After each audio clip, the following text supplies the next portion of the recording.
What is up, friends? You can probably hear that fan in the background, but I don't care because it's very cold outside, so that heater's going to stay on. Anyways, we got a little bit of a different video here today. We don't have enough snow, as you could see from last video, so we're not going snowmobiling, and I don't have cross-cart parts, so that's not happening. But this is my beautiful little nuclear banana Evo 8. I've had it for about 3 or 4 years. It's a really good car, but I am ready to do stuff to it. So, the things I'm about to show you, since I've had the car for about 3 or 4 years, I've also had these for about 3 or 4 years, and I've just been putting it off. So, we got our fancy little AFR gauge for our air-fuel ratio. We have our boost gauge to see how many boosties we are pushing. And then we have our oil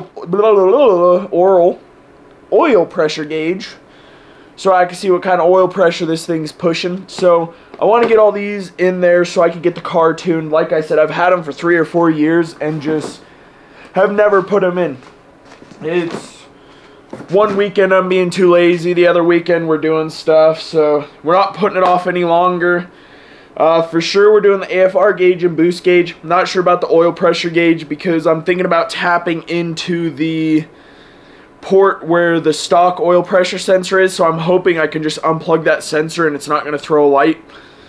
If it does, we'll just pull the light out from behind the dash so it just can't light up, because we're going to have this pressure gauge anyway, so it's not going to matter. Yeah, I think we have more parts to put in, but I don't know if I'm going to put them in. We'll see how lazy I am this weekend, but I don't know where to start, so I'm just going to start ripping things apart. So I got that sensor unplugged. Well, not unplugged, it broke off because it was the metal prong that sticks out. The clip was stuck and me wiggling it just broke it. And yeah, so didn't turn on the light though, so that's a plus. I think we're good to use that. The only thing I'm worried about is people say when you put your aftermarket sensors in the block, when they rattle, the engine vibrates too much in the Evos and it either doesn't get a correct reading or breaks the sensor off. Well, I have the same exact sensor that's aftermarket that is in the block right now, and if that reads, I don't understand why mine wouldn't. So we're just going to send it right now, and hopefully it works, because if it doesn't, we're not going to be able to see if we have oil pressure or not, since we don't have the stock one either. So hopefully it works. If not, we'll just have to do a, I don't remember what it's called. It's not called a pickup tube, but that's what we're going to call it. It's basically just a braided hose that screws into the block, and then the oil pressure sensor will run and sit up the line from it, and instead of vibrating there, I guess it'll just vibrate from the roads. And roads or motor, either way, if it vibrates, it might read wrong. So I don't know how it would make a difference. So we'll put it in, and hopefully everything works.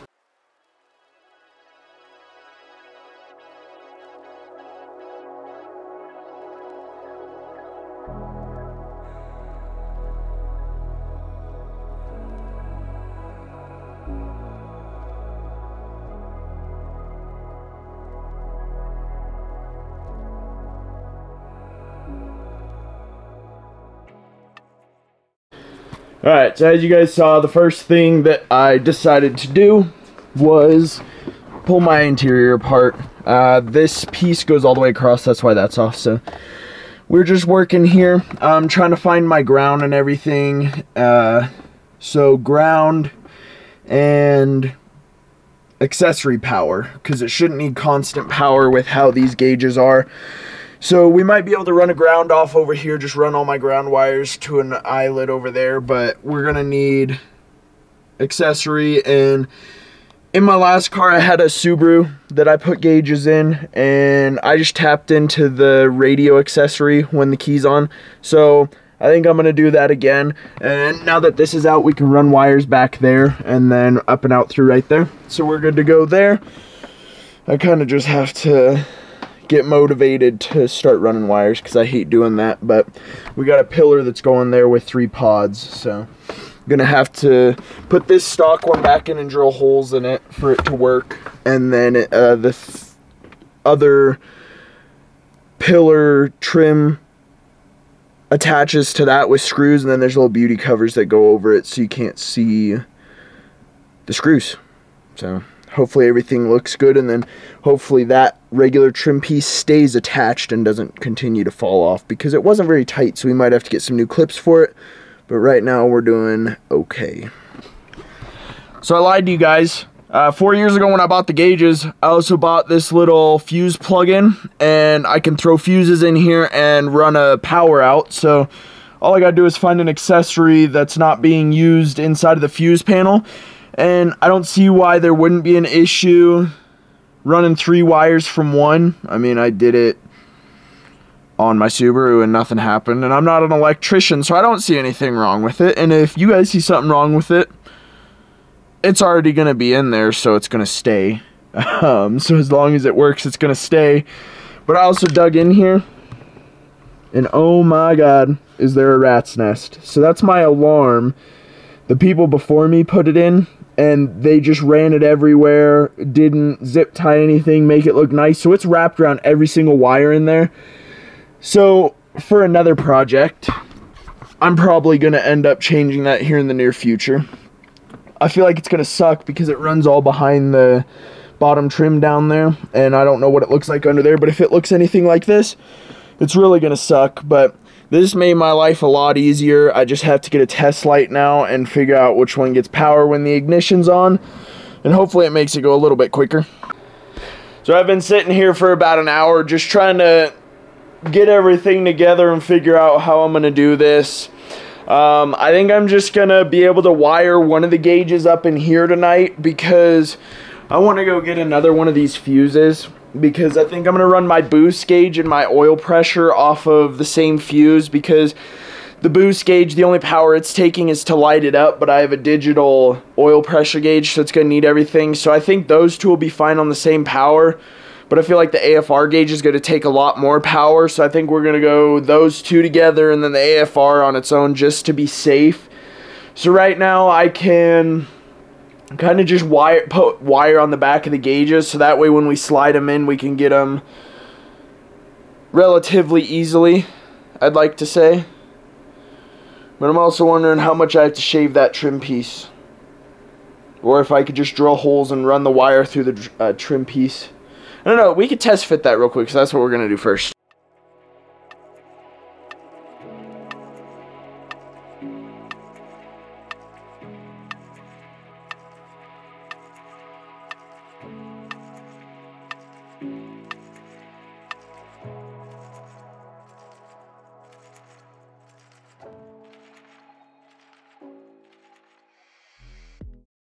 So I set this pillar back in here. I don't know how well you can see it. It's very dark in here. But I've got my gauges that are all set up. Let's see if I can do this one-handed. I'm gonna have to set you guys down for a second. But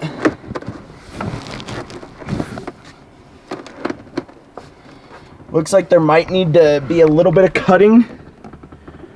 But for the most part, it sits flush on there. So we love to see that. Sits flush. Gauges are a little crooked, but I don't have to cut anything behind the gauges. I might have to trim some edges here, but nothing behind the gauges needs to be trimmed. There's just going to be little holes drilled behind for the wires to go through the other trim and down the pillar. So that makes things a lot easier, so I don't have to try to figure out what needs to be cut and what doesn't. So we'll continue with this, I guess.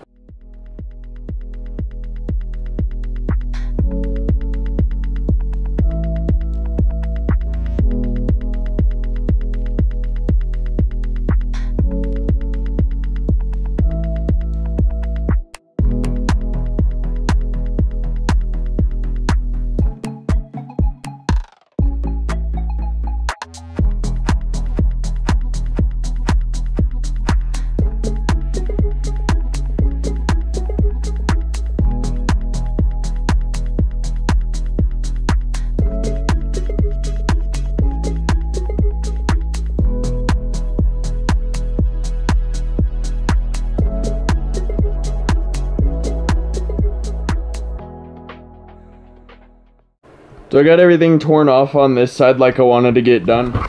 It was a pain. Every bolt and screw on this is different. The 2 bumper bolts were seized and it kind of tore my fender mount over there, so that really sucks. I'm gonna have to find a way to fix that. But the reason I had to do this, get the bumper off and everything, is because the little grommet I'm going through is right there, because there's nothing in the engine bay. So I'm gonna run out there, run up and underneath here through, and then go to where we need to go. Hopefully all my wiring is long enough. I don't see why it wouldn't be. So let's hope that that's long enough, and if it is, we hopefully won't have any more hiccups along the way. So I'm gonna start running stuff through the cab and into the engine bay and kind of start laying it out and see where I can run it.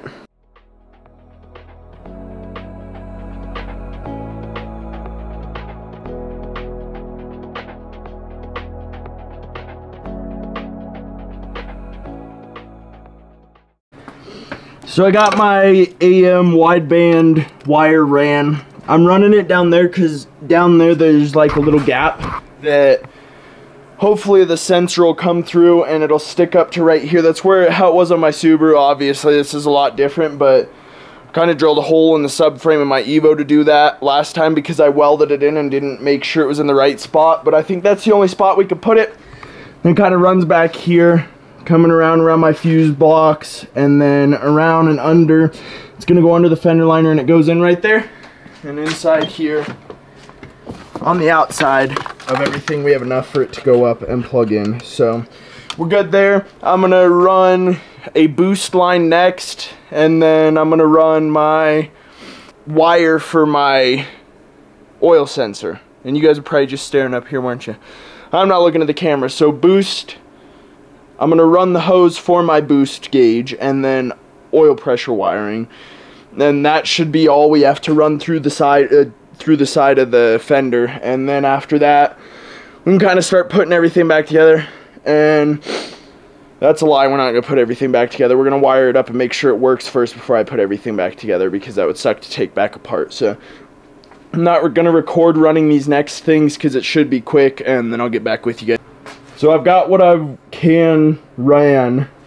One of them's under here, that's for the wideband, as you saw, for the air-fuel ratio. My other one, you probably can't see it, I have a little, it's going through a little hole in the firewall there because it's not long enough. That's as much as I have, and I have to get to the back of the motor. And when I came around here, it only reached like right here, so that would have been an issue. And I don't have enough hose to do my boost gauge yet, so I'm still gonna wire everything up. That's what we're gonna do next, and tomorrow I'll go get more vacuum line for the boost gauge. But everything in here, I've got my 2 fused connections in right here so that we can do what we need to with those, run everything off of it. I'm gonna need to go get one more of those for constant power so my boost gauge keeps its memory. But other than that, we're trekking along pretty good and everything's going how I want it to. It's just pulling more stuff apart under here was absolutely horrific.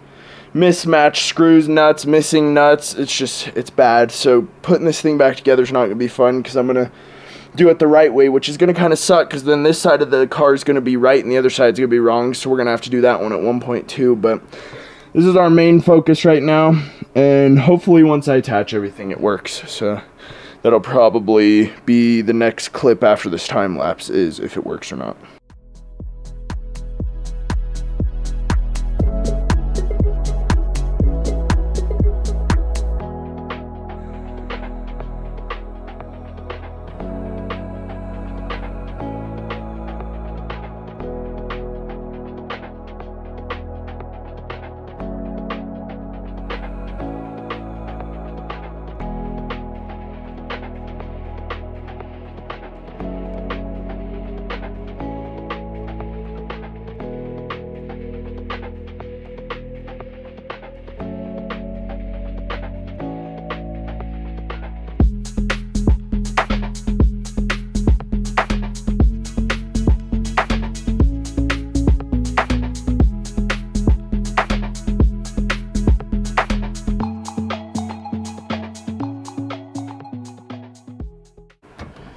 Well, it is the moment of truth to see if I know halfway of what I'm doing. And I'd say we're good. We got air fuel, oil, and then that's dark. I don't know. Oh my god. Do not do that.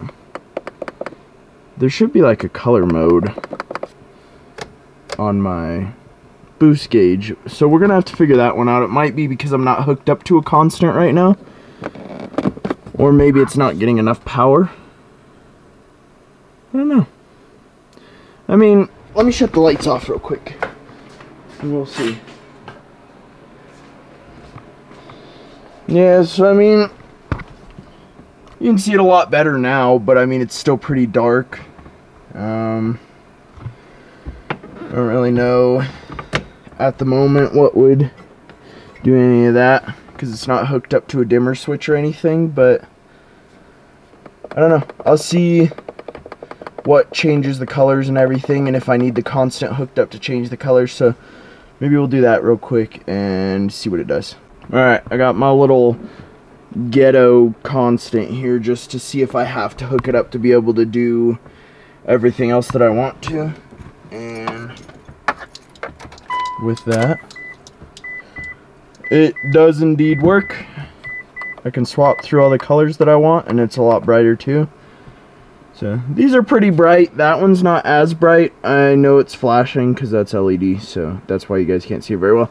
These numbers are bright, but my little cursor that shows in the green and yellow, if you watch when I turn it on, you can see it a little bit in the camera, but it's gonna go up and around. Yeah, so I mean, I guess you could see it. It doesn't look as bright as I'd want it to be, but I don't know. That's a win in my book. So now I just gotta hook up that constant power completely. I can't completely put this up yet because I have a couple of things that I have to put in there first. Like my oil pressure sensor, it's still got to hook up for the readings, and then I could hook up my boost gauge to headlights so it dims at night, but I don't think I'm going to do that because the other two aren't going to do it. Also, in the comments, you guys should let me know if I should do blue or red on this, because I could do whatever on this and switch it to red, blue, whatnot.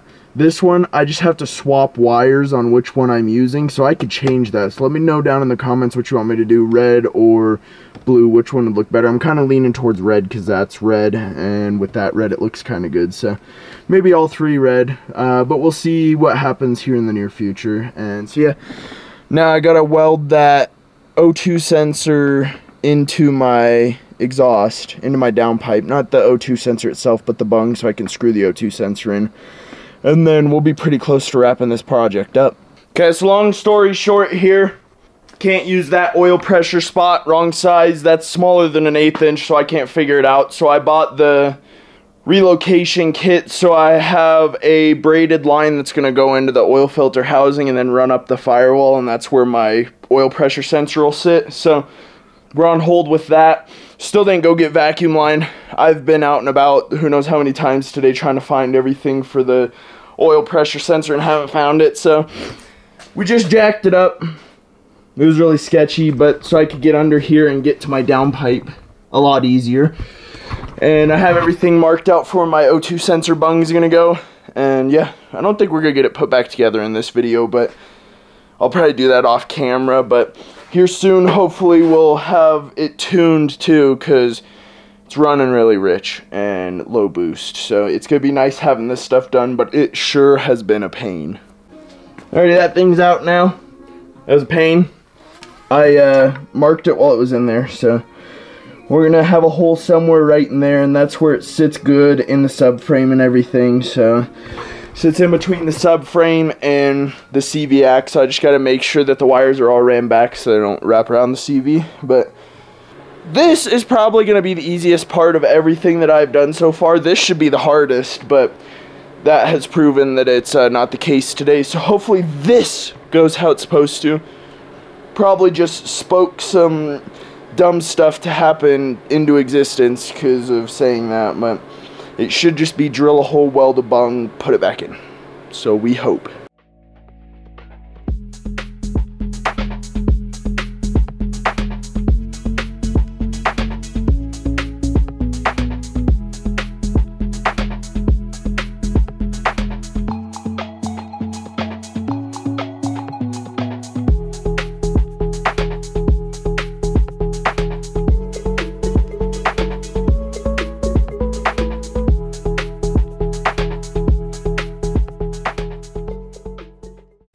everything's nice and welded up here now. It's not the prettiest thing, I ain't a professional, but it's gonna do the job for us. Now all I gotta do with this, I'll let it cool down naturally so like I don't put water on it and it doesn't compromise the weld. So we'll let it cool down, get it bolted back up in there, and I did a little mock-up so it looked like it was in the correct spot for the O2 sensor to sit there and not be obstructed by anything in there. Hopefully nothing changed from when I welded it and everything, so hopefully that's all good. And yeah, after that we'll see what we'll get into. Alrighty, so if you look down in there, you can't see it, but the O2 sensor's down there, it fits nice in there. Plug comes up right here, so we're all good there, and the other end is right there as well, so it'll plug in there. I'm not going to plug it in yet because I have to do this whole sequence and cycle to get the gauge working right, so I'll have to do the O2 sensor out in air, cycle the key, put it in, cycle it, unplug it, cycle it, and then plug it back in, and it should be running, something like that. Can't remember from last time, but I'll have to read the instructions to do it. So it's just in there for now to plug that hole. I'm not going to get anything more done. As you can see, it's getting dark outside, and I got to work tomorrow, so that sucks. I really wish I could have finished this weekend, but waiting on parts still for that oil pressure sensor. I got to get that in so that I can relocate it down to the oil filter housing because it didn't work up top, and then never got anything for the boost gauge, but that's self-explanatory. But all that really matters is I did get the gauges in, everything's wired up, it's kind of just hanging here. I gotta go get the beauty screws and everything to put that in. But I do hope you guys enjoyed the video. It's a little different from what we usually do, but I needed to do it. So hopefully you guys enjoyed some of the different content. Don't know what we're doing next weekend, so we'll just have to wait and see. But if you did like the video, hit that like button, drop a comment if there's anything I could do differently. I mean, everything's pretty self-explanatory, so I don't know if there is anything different to do. And also, if you're enjoying the content, hit that subscribe button. We're about 255 right now. It'd be really cool to get to 300. So if you guys could help with that, we'd really appreciate it. And we'll see you guys next Wednesday.